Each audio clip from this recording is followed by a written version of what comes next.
ಪಾಸ್ಟಿನಲ್ಲಿ 3 of wands, page of wands, sun card represent ಆಗಿದೆ. ಕೆಲವೊಬ್ಬರಿಗೆ long distance relationship ಅನ್ನ represent ಮಾಡ್ತಾ ಇದೆ. ಮತ್ತೆ ಕೆಲವೊಬ್ರು ಟ್ರಾವೆಲ್ ಮಾಡೋದ್ರ ಮೂಲಕ ನಿಮ್ಮ ಪರ್ಸನ್ ಅನ್ನ ನೀವು ಭೇಟಿಯಾಗಿರುವಂತಹ ಪಾಸ್ಟ್ ನಲ್ಲಿ ರೆಪ್ರೆಸೆಂಟ್ ಆಗ್ತಾ ಇದೆ. ನಿಮ್ಮ ಪಾಸ್ಟ್ ನಲ್ಲಿ ನಿಮ್ಮ ಲವ್ ಲೈಫಿನ ವಿಚಾರದಲ್ಲಿ ಒಂದು ರೊಮ್ಯಾಂಟಿಕ್ ಇತ್ತು, ಒಂದು ರೀತಿಯ ಕ್ಯೂರಿಯಾಸಿಟಿ ಇತ್ತು, ಒಂದು ಎಂಜಾಯ್ ಇತ್ತು. ಕೆಲವೊಂದು ರೀತಿಯ ಮೆಸೇಜ್ ಗಳನ್ನ ಎಕ್ಸ್ಚೇಂಜಿಂಗ್ ಮಾಡ್ಕೋತಾ ಇದ್ರಿ, ಫೋನ್ಗಳ ಮೂಲಕ ಅಥವಾ ವಾಟ್ಸ್ಆಪ್ ಗಳ ಮೂಲಕ ಮೆಸೇಜ್ ಗಳನ್ನ ಕಳಿಸ್ಕೊಳ್ಳುವಂತಹದ್ದು, ಒಂದು ರೀತಿಯ ಕ್ಯೂರಿಯಾಸಿಟಿ, ಎಕ್ಸೈಟ್ಮೆಂಟ್ ಗಳೆಲ್ಲ ನಿಮ್ಮ ಲವ್ ಲೈಫಿನ ವಿಚಾರದಲ್ಲಿ ಇತ್ತು. ಪಾಸ್ಟ್ ನಲ್ಲಿ ಕೂಡ ನಿಮ್ಮ ಲವ್ ಲೈಫಿನ ವಿಚಾರದಲ್ಲಿ ಯಾವುದೇ ರೀತಿಯ ತೊಂದರೆಗಳಿರಲಿಲ್ಲ. ಸೊ ಪಾಸಿಟಿವ್ ಆಗಿತ್ತು. ಪಾಸಿಟಿವ್ ಚೇಂಜಸ್ಗಳು, ಬದಲಾವಣೆಗಳನ್ನೇ ನೀವು ನೋಡಿದ್ದೀರಾ. ಯಾವುದೇ ರೀತಿಯ ತೊಂದರೆಗಳೇನು, ಜಗಳಗಳೇನು ಇಲ್ಲದೆ ಇರುವಂತಹದ್ದು ರೆಪ್ರೆಸೆಂಟ್ ಆಗ್ತಾ ಇದೆ. ಅಟ್ ದ ಪ್ರೆಸೆಂಟ್ ಸಿಚುಯೇಷನ್ ಹೇಗಿದೆ? ಈಗಿನ ಸಿಚುಯೇಷನ್ ಕೂಡ ಸೆಕ್ಯೂರ್ ಆಗಿರುವಂತಹದ್ದು. ನಿಮ್ಮ ಲವ್ ಲೈಫಿನ ವಿಚಾರದಲ್ಲಿ ಅಟ್ ಪ್ರೆಸೆಂಟ್ ಅಲ್ಲೂ ಕೂಡ, ಈ ಹಿಂದೆನೂ ಕೂಡ ನಿಮಗೆ ಚೆನ್ನಾಗೇ ಇತ್ತು, ಈಗಲೂ ಕೂಡ ಪ್ರೆಸೆಂಟ್ ಅಲ್ಲಿ ನಿಮಗೆ ಕಿಂಗ್ ಆಫ್ ಪ್ಯಾಂಟಿಕಲ್ ರೆಪ್ರೆಸೆಂಟ್ ಆಗ್ತಾ ಇರೋದ್ರಿಂದ ನಿಮಗೆ ಲವ್ ಲೈಫಿನ ವಿಚಾರದಲ್ಲಿ ಚೆನ್ನಾಗೇ ಇದೆ. ಸೊ ಒಂದು ಭದ್ರತೆ ಇದೆ. ಲವ್ ಲೈಫಿನ ವಿಚಾರದಲ್ಲಿ ಒಂದು ಸಾಮರಸ್ಯ ಇದೆ. ಯಾವುದೇ ರೀತಿಯ ತೊಂದರೆಗಳು ಏನು ಕಾಣ್ತಾ ಇಲ್ಲ. ಸೆಕೆಂಡ್ ಕಾರ್ಡ್ ಬಂದಿರುವಂತಹ ಪ್ರೆಸೆಂಟ್ ಸಿಚುಯೇಷನ್ ಸ್ಟ್ರೆಂತ್ ಇದೆ, ಬಾಂಡೇಜ್ ಇದೆ. ಚೆನ್ನಾಗಿ ನೀವಿಬ್ಬರ ಮಧ್ಯೆ ಒಂದು ಬಾಂಡೇಜ್ ಇದೆ, ಸಾಮರಸ್ಯ ಇದೆ, ಹೊಂದಾಣಿಕೆ ಗುಣಗಳು ತುಂಬಾ ಇದೆ. ಆದ್ರೂ ಕೂಡ ಅಟ್ ಪ್ರೆಸೆಂಟ್ ಅಲ್ಲಿ ಕೆಲವೊಂದು ವಿಚಾರಗಳ ಬಗ್ಗೆ ಅನುಮಾನವನ್ನ ಪಡ್ತಾ ಇರುವಂತಹದ್ದು ರೆಪ್ರೆಸೆಂಟ್ ಆಗ್ತಾ ಇದೆ. ಅಟ್ ಪ್ರೆಸೆಂಟ್ ಅಲ್ಲಿ ನೀವು ಕೆಲವೊಂದು ವಿಚಾರಗಳ ಬಗ್ಗೆ ನಿಮ್ಮ ಮೇಲೆ ನೀವು ಕೆಲವೊಂದು ಡೌಟ್ ಅನ್ನ ಪಡ್ತಾ ಇರುವಂತಹದ್ದು ರೆಪ್ರೆಸೆಂಟ್ ಆಗ್ತಾ ಇದೆ. ನಿಮ್ ಲವ್ ಲೈಫಿನಲ್ಲಿ ಕೆಲವೊಂದು ರೀತಿಯ ಭದ್ರತೆಗಳಿದೆ. ಸೊ ಯಾವುದೇ ರೀತಿಯ ತೊಂದರೆಗಳೇನೂ ಇಲ್ಲ, ಒಂದು ರೀತಿಯ ಗುಡ್ ಬಾಂಡೇಜ್ ಇದೆ. ಆದ್ರೂ ಕೂಡ ನಿಮ್ಮಲ್ಲಿ ಯಾಕೋ ಆತ್ಮವಿಶ್ವಾಸ ಇಲ್ಲ, ಆತ್ಮವಿಶ್ವಾಸದ ಕೊರತೆಗಳು ರೆಪ್ರೆಸೆಂಟ್ ಆಗ್ತಾ ಇದೆ. ಯಾವುದೋ ಕೆಲವೊಂದು ಅನುಮಾನಗಳು ನಿಮ್ಮಲ್ಲಿ ನಿಮ್ಮ ಲವ್ ಲೈಫಿನ ವಿಚಾರವಾಗಿ ಇರುವಂತಹದ್ದು ರೆಪ್ರೆಸೆಂಟ್ ಆಗ್ತಾ ಇದೆ. ಏನಾದ್ರೂ ತೊಂದರೆ ಆಗ್ತಾ ಇದೆಯಾ, ನನ್ನ ಲವ್ ಲೈಫಿನ ವಿಚಾರವಾಗಿ ಏನಾದ್ರೂ ತೊಂದರೆ ಆಗ್ತಾ ಇದೆಯಾ ಅಂತ ನಿಮ್ಮಲ್ಲಿ ನೀವು ಅನುಮಾನವನ್ನ ಪಡ್ತಾ ಇರುವಂತಹದ್ದು ರೆಪ್ರೆಸೆಂಟ್ ಆಗ್ತಾ ಇದೆ. ಫ್ಯೂಚರಿನ ಬಗ್ಗೆ ಹೇಳೋದಾದ್ರೆ ಕ್ವೀನ್ ಆಫ್ ಪ್ಯಾಂಟಿಕಲ್ಸ್ ಬಂದಿದೆ.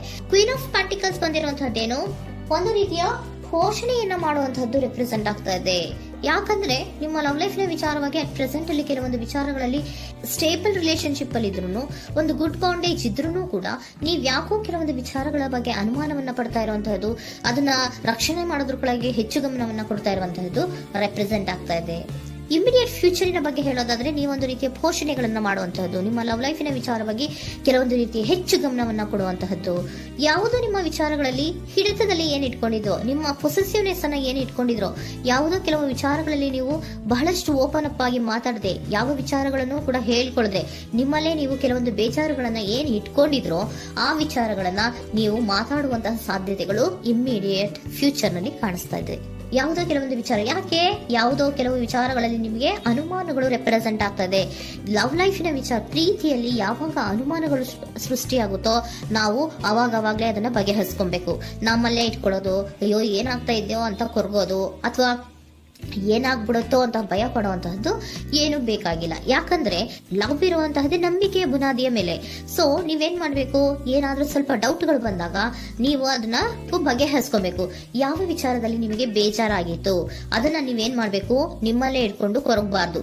ಓಪನ್ ಅಪ್ ಆಗಿ ಮಾತಾಡೋದ್ರ ಮೂಲಕ ನೀವು ಕ್ಲಾರಿಟಿಯನ್ನ ತಗೊಳ್ಳುವಂತದ್ದು ನಿಮಗೆ ಇಮಿಡಿಯೇಟ್ ಫ್ಯೂಚರ್ ನಲ್ಲಿ ಕಾಣಿಸ್ತಾ ಇದೆ.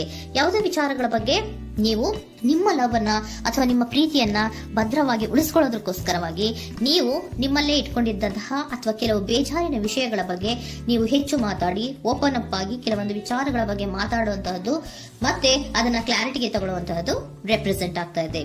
ನಿಮ್ಮಲ್ಲಿ ಬಾಟಮ್ ಆಫ್ ದ ಡಕ್ ಅಲ್ಲಿ ಬಂದಿರುವಂತಹದ್ದೇ ಅದು.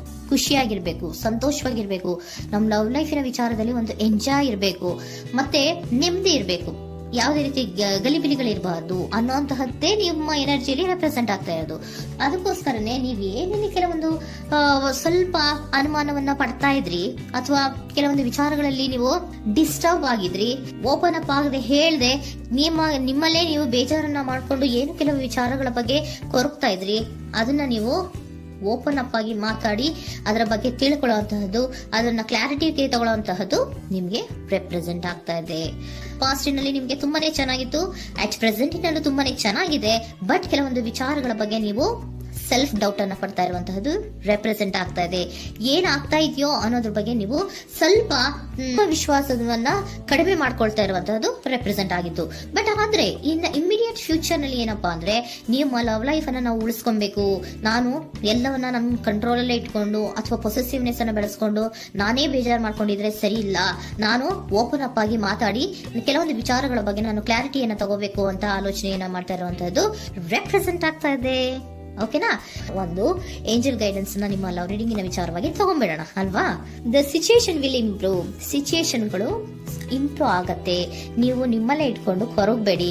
ಯಾವುದೇ ವಿಚಾರಗಳನ್ನ ನಾವು ಓಪನ್ ಅಪ್ ಆಗ್ಬೇಕು. ನಾವೇ ಬೇಜಾರು ಮಾಡ್ಕೊಂಡ್ರೆ ಅವ್ರಿಗೆ ಏನ್ ಅರ್ಥ ಆಗುತ್ತೆ, ನಿಮ್ ಪರ್ಸನ್ ಏನ್ ಅರ್ಥ ಆಗುತ್ತೆ, ಏನಕ್ಕೆ ಬೇಜಾರು ಮಾಡ್ಕೊಂಡಿದೀರಾ ಅಂತ ಅವ್ರು ತಿಳ್ಕೊಬೇಕು ಅಲ್ವಾ. ನಿಮ್ಗೆ ಅವರಲ್ಲಿ ಏನೇ ರೀತಿ ಕ್ಲಾರಿಟಿ ಬೇಕು ಅಂದ್ರೂ ಕೂಡ ನೀವು ಮಾತಾಡಿ ಕ್ಲಿಯರ್ ಮಾಡ್ಕೊಳ್ಳಿ. ಅವಾಗ ಏನಾಗುತ್ತೆ, ದ ಸಿಚುಯೇಷನ್ ವಿಲ್ ಇಂಪ್ರೂವ್ ಆಗತ್ತೆ. ಇದಿಷ್ಟು ನಿಮ್ಮ ಮಂತಿನ ಲವ್ ರೀಡಿಂಗ್.